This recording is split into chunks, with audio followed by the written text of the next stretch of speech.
Meu nome é Samuel, eu sou economista formado na Exalc. Hoje eu sou supervisor de projetos no grupo Exalc-Log, entre eles o Cifreca, que alguns de vocês conhecem. A gente vai fazer uma breve apresentação institucional aqui de 5 minutinhos, para depois entrar na parte mais técnica e falar um pouco do mercado de fretes, mas eu acredito que a parte institucional é ótimo para que vocês possam conhecer nosso trabalho e, principalmente, a importância dele dentro do mercado. Aqui, perfeito.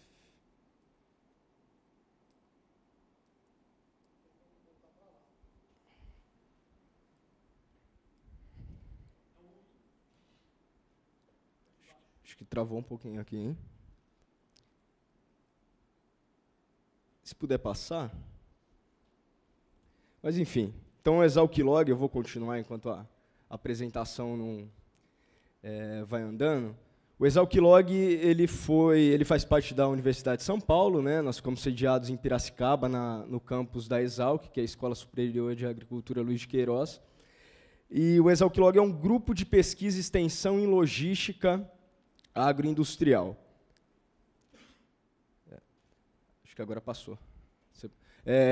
Nós fomos fundados em 97, justamente pela necessidade que nós tínhamos, né, na sociedade brasileira, de indicadores de fretes para abastecer modelos que o professor Cacheta, que é o nosso coordenador, o professor, ele foi para a Exalc para estudar o fora da porteira, a logística, né? A Exalc sempre foi renomada dentro da porteira, melhoramento genético, solos. Então, na década de 90, vários professores foram contratados, inclusive o professor Cacheta, com todos os seus modelos, né? Ele é formado na Poli, em civil, com todos os seus modelos matemáticos, só que modelos matemáticos não funcionam se você não tiver bons inputs. Foi assim que surgiu o Cifreca em 97, que é o sistema aí de fretes do agronegócio. O Cifreca hoje, em 2017, já completa mais de 240 publicações. O grupo Exalc-Log hoje é composto por 60 pessoas, né? A maioria delas pesquisadores de graduação e pós-graduação, alguns funcionários que aí são responsáveis diante da dinâmica de saídas, as pessoas formam, o mercado vai buscar nossos pesquisadores diretamente. Então, eu, por exemplo, o Fernando, que está aqui comigo, nós somos funcionários da fundação que gera nossos recursos para a gente manter o Exalc-Log com as engrenagens rodando, né? De lá para cá, nós tivemos vários conhecimentos, temos reconhecimentos, né? Temos uma infraestrutura hoje bastante ampla.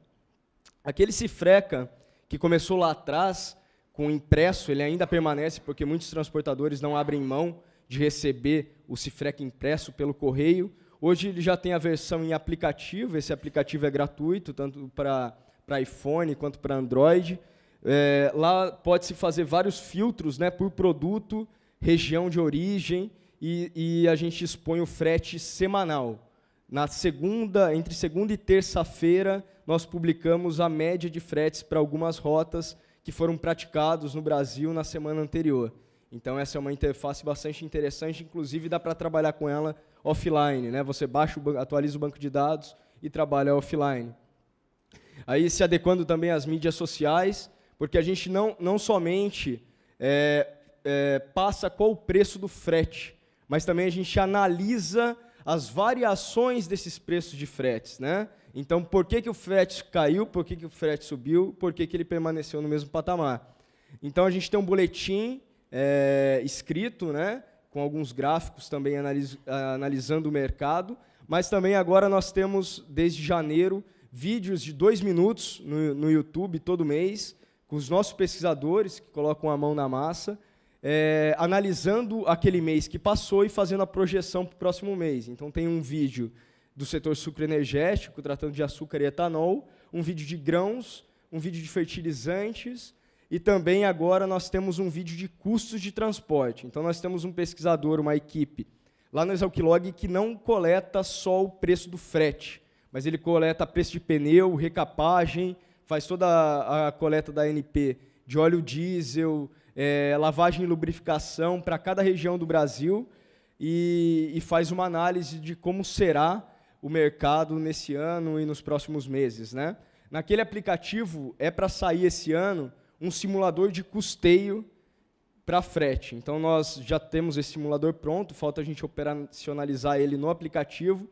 Na prática, tende a ser assim, você coloca a região de atuação da transportadora, então, região de Rondonópolis, por exemplo, coloca a quilometragem da rota e ele dá a saída para você do custo dessa rota, né? Então, considerando depreciação, custo de oportunidade, toda a nossa metodologia de custeio completa aí, na ponta do lápis.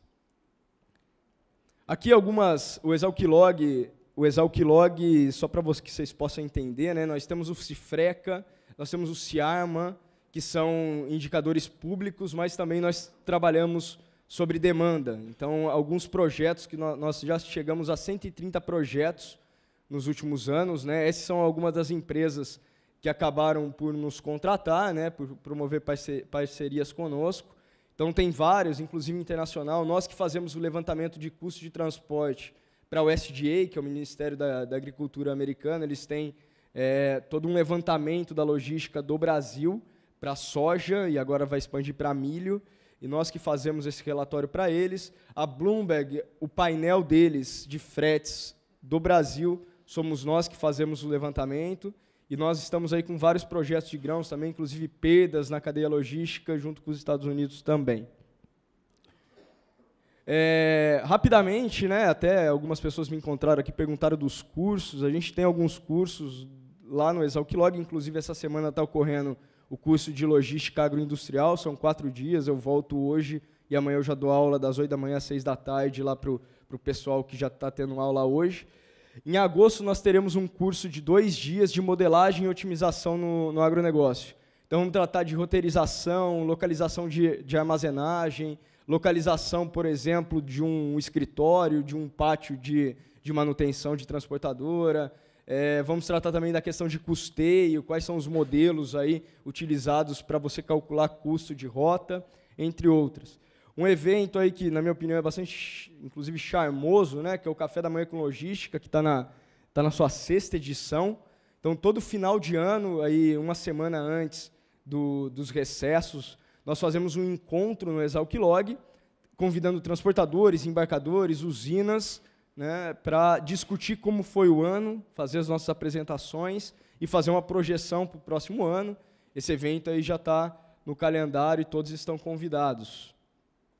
E também a gente vai estar presente na FenaSucro em agosto para tratar especificamente de açúcar e etanol. Entrando no mercado propriamente dito, né, é interessante a gente colocar, inclusive a gente estava discutindo com alguns colegas aqui, eu estou na minha 7ª safra que eu acompanho, e pela pouca experiência que eu tive, eu me arrisco a dividir o mercado de transporte de granéis sólidos agrícolas antes de 2012 e depois de 2012, quanto a comportamento de mercado, previsibilidade e patamar de frete. Então, em 2012, teve toda a questão, que já foi apresentada aqui hoje, inclusive foi na mesma semana, né, que estava dando o recorde da safrinha, a primeira vez, o primeiro ano que a safrinha virou a safrona, né, a principal safra de milho do Brasil passou a ser a segunda, e foi na semana que foi divulgado a lei do motorista também. Foi aquela semana que o telefone do Exalc Log tocava a cada 5 minutos com o jornalista perguntando o que estava acontecendo. E aquele ano é um marco, porque antes disso, o mercado ele era mais simples, digamos assim. Primeiro semestre soja, segundo semestre açúcar, migração de frota, daí tinha os autônomos mais regionalistas, né, que não saem das suas regiões de origem, que aí abasteciam o mercado interno, com o seu veículo, e depois de 2012, o cenário muda de comportamento. E por que eu estou falando isso? Porque, para a gente prever, a gente tem que analisar quais são os principais fatores que acabam influenciando nesse mercado, né? Previsão de frete. Uma previsão de qualquer coisa é extremamente complicado de se tratar, né? Então, até o Michel brincou aqui sobre a cigana, né? Realmente, eu acho que se arriscar a colocar uma previsão é um risco bastante grande. Só que nas discussões, isso eu participei há uns 3, 4 anos atrás, quando a gente começou a fazer vários projetos de previsão, até sentando com o professor Caixeta, a gente analisava esse risco. Vamos nos expor, não vamos nos expor, em fazer previsão, mas a conclusão que nós chegamos é assim. Para você fazer uma previsão, você precisa de um modelo e precisa de input. E também de um bom analista, né? Hoje, no mercado, nós temos um modelo. Nós podemos falar aí que na logística agroindustrial, em termos de pesquisa, nós temos, sim, pesquisadores que estão entre os melhores pesquisadores do Brasil. E os inputs, nós temos também os inputs aí que são mais utilizados pelo mercado, que é o Cifreca. Então, a gente se arrisca, é claro, a gente está aí aberto a sugestões e críticas também, mas a gente se arrisca e estamos acertando na medida aí do possível, né? Então, vamos falar um pouquinho do que foi até então. Eu trouxe uma rota aqui para vocês, até porque eu imaginei que seria uma rota pelos transportadores que estão aqui, bastante feita por vocês, é Rio Verde Santos. Então, a linha que está em vermelho é o frete de grãos, frete cheio, empresa, e a linha azul, fertilizantes, com a rota inversa, né, Santos, Rio Verde, e aqui em verde é o custo da perna, o custo da perna carregada, certo? Então o que nós temos? É justamente a importância da integração, né? E também como um produto acaba impactando no outro.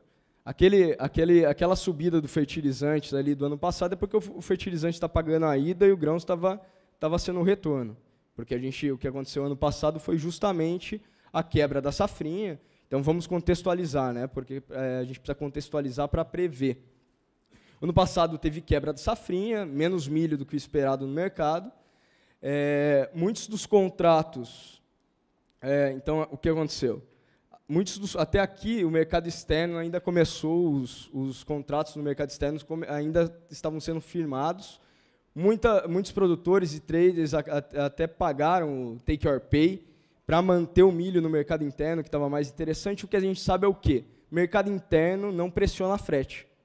O que pressiona frete é mercado externo. O mercado interno tem uma cadência, tem uma programação.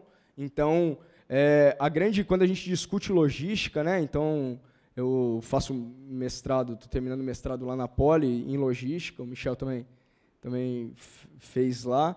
Quando se discute a logística em geral, o principal ponto para a transportadora e para o operador logístico do setor agroindustrial é a vulnerabilidade.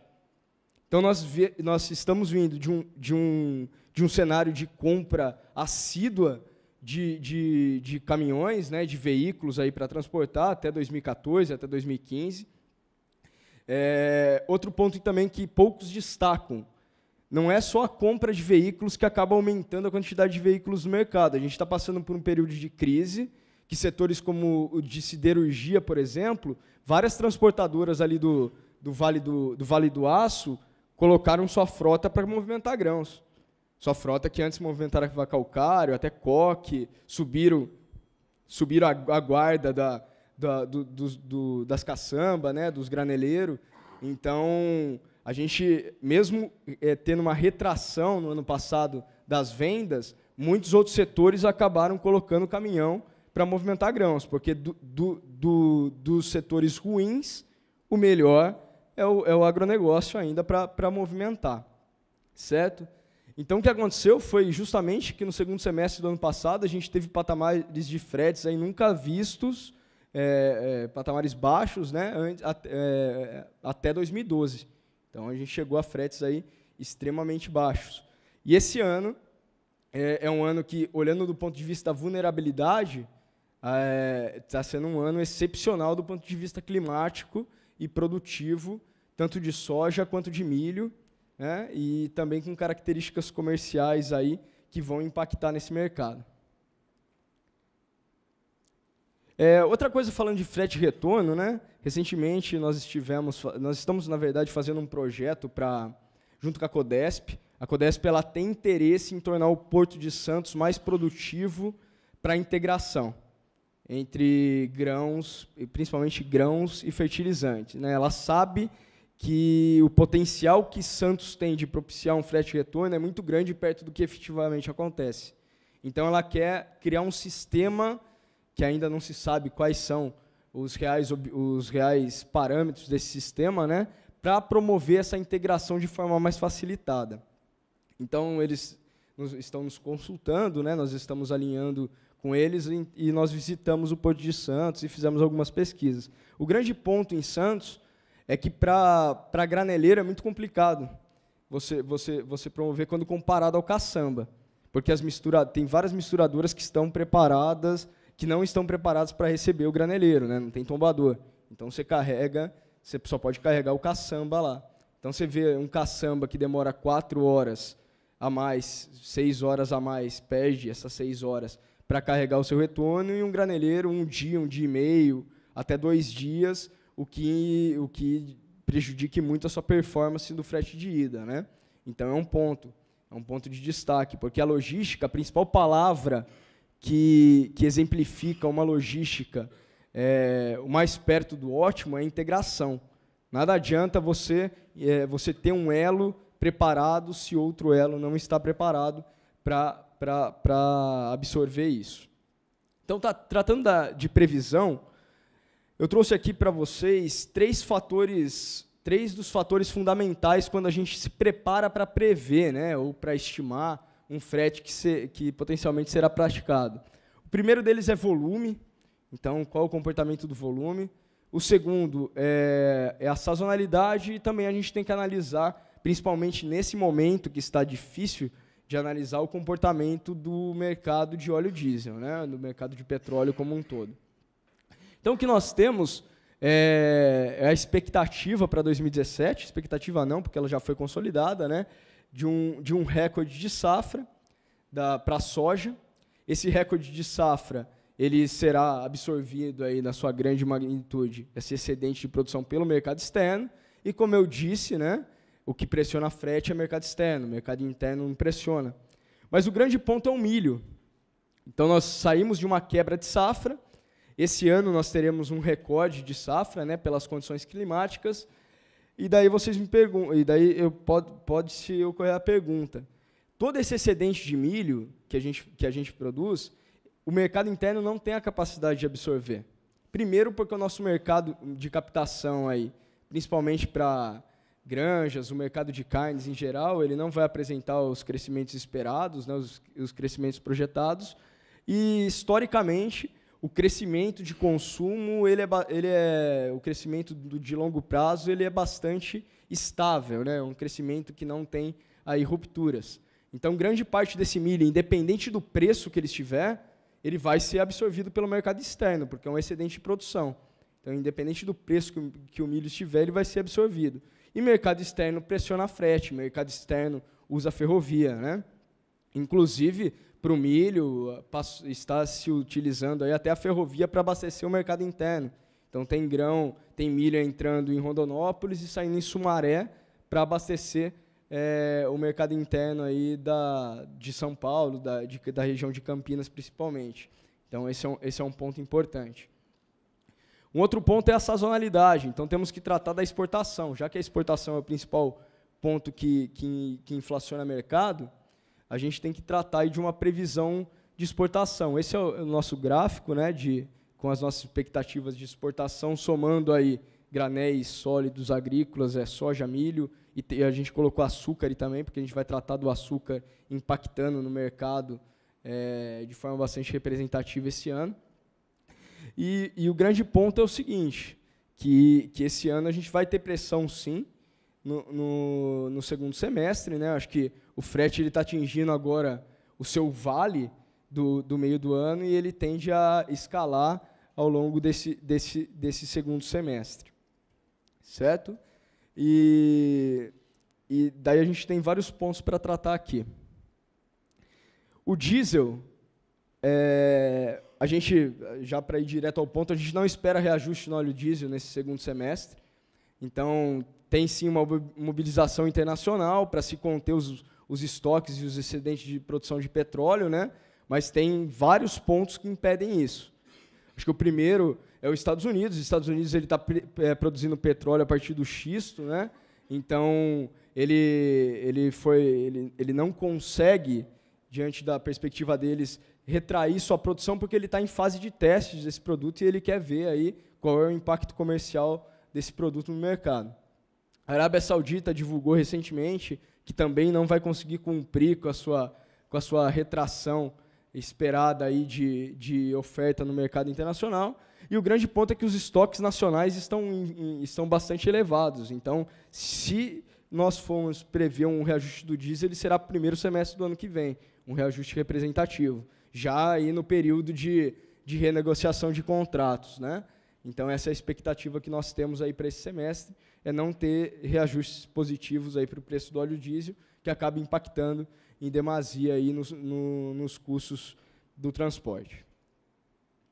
Aqui nós trazemos a previsão para a Rota Rio Verde Santos, né, seguindo a mesma linha. O grande foco é a diferença dos patamares de fretes do ano passado para esse ano, mostrando que esse ano está sendo um ano, por ponto de vista aí do transportador, um ano muito mais convidativo, até porque pior que o ano passado, é difícil, né, de acontecer. Nós podemos falar em alguns pontos. O primeiro ponto é que o milho, aí, na sua colheita efetiva, ele tem muita soja ainda armazenada, esses produtos eles competem pela capacidade de armazenagem, então é o trade-off de você guardar a soja para um período que possa ser melhor ou guardar um milho que não tem muitas perspectivas de melhora no mercado. Então, o que se tem é que o milho ele tende a ser escoado aí, uma parcela significativa prontamente à colheita, né, tendo um gap aí de pico de 2 semanas, 3 semanas do pico de colheita. E também, um ponto importante é que a soja que sobrou deve ser escoada ao longo da segunda metade, principalmente, desse semestre, o que segura o preço do frete em patamares elevados. E no meio disso tudo, o açúcar, tem muita usina sentada no açúcar, nesse momento. Estão armazenando um volume significativo de açúcar. A Copersucar, por exemplo, já está começando a tirar o atraso nessa semana e na semana que vem, até pelas chuvas que teve. Então, o boom de fretes aí promete ser grande, já que a ferrovia deve ser focada para grãos, já está sendo focada em grãos, né? Ficou só 1 mês e meio com foco um pouco maior para açúcar. E esse é o ponto, independente da ferrovia, só muda o foco de quem precifica o mercado. A partir do momento que a LL, a Rumo, né, está operando forte a ferrovia lá em Rondonópolis começa a precificar mais intensamente o mercado de fretes. Quando tira vagão de lá, as rotas de longa distância acabam precificando. Um indicador importante é que o complexo, né, Rondonópolis, Alto Araguaia, deve bater um recorde esse ano, mais uma vez um recorde de movimentação, passando aí de 15, 16 milhões de toneladas de grãos ano, né, que é um indicador importante. Rondonópolis é um terminal que consegue aí 1,3 no mês, né, o que é bastante representativo, e acaba atraindo um volume de cargas representativo.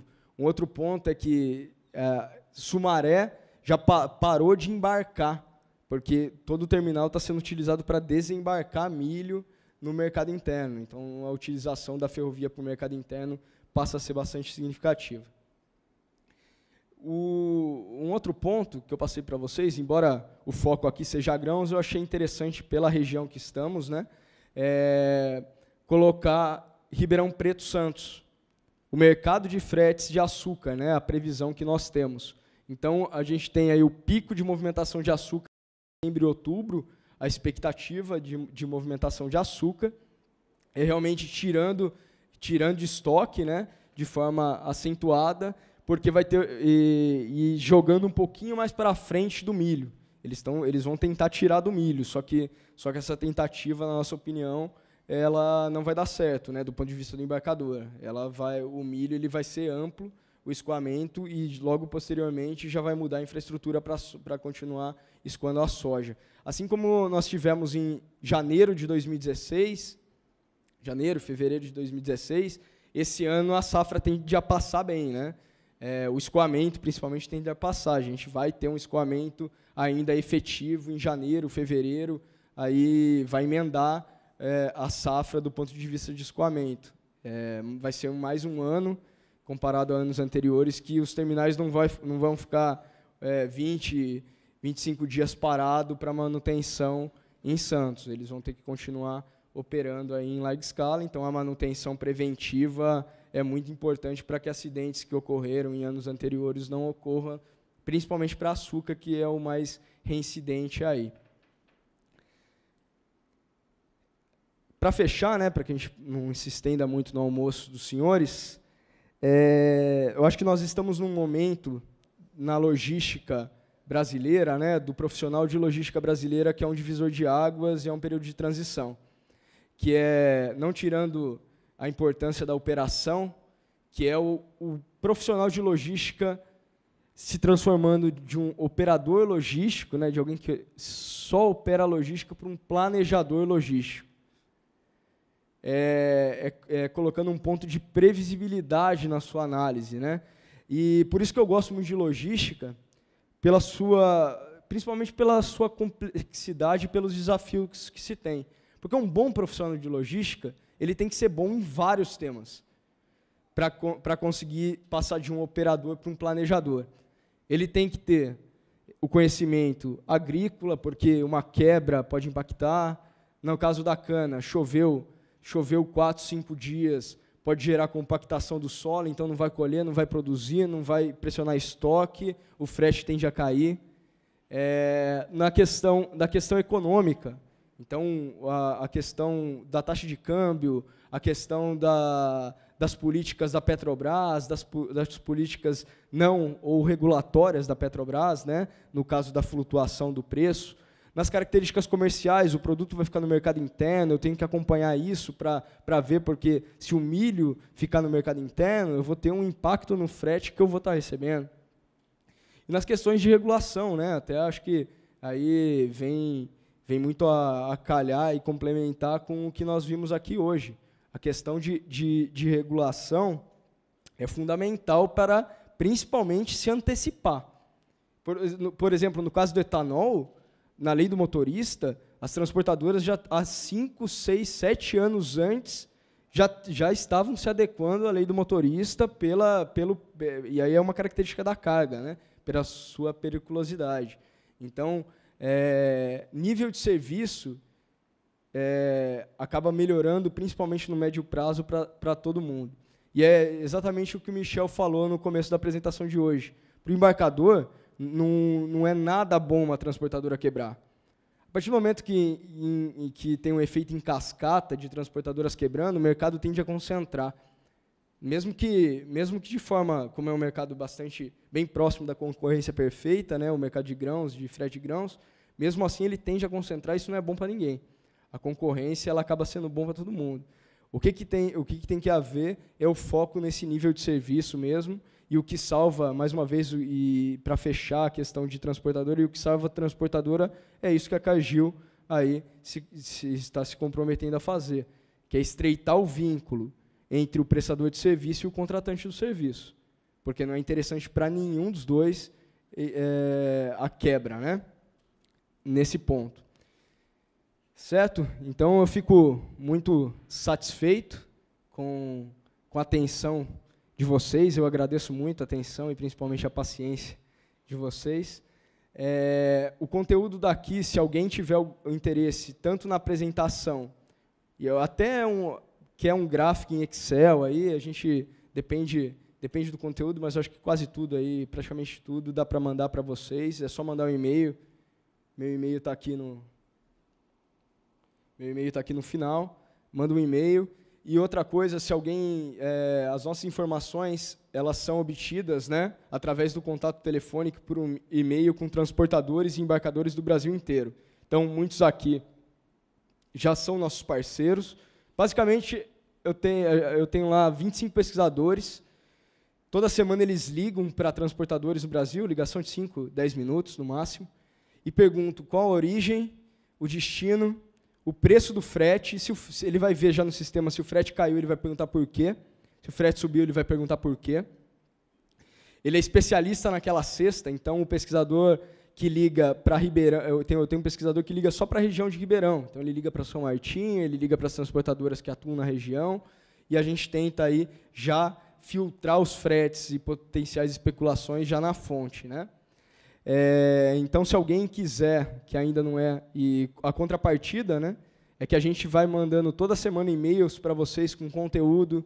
A gente, no nosso café da manhã, o público-alvo é principalmente nossos informantes, né, nossos parceiros.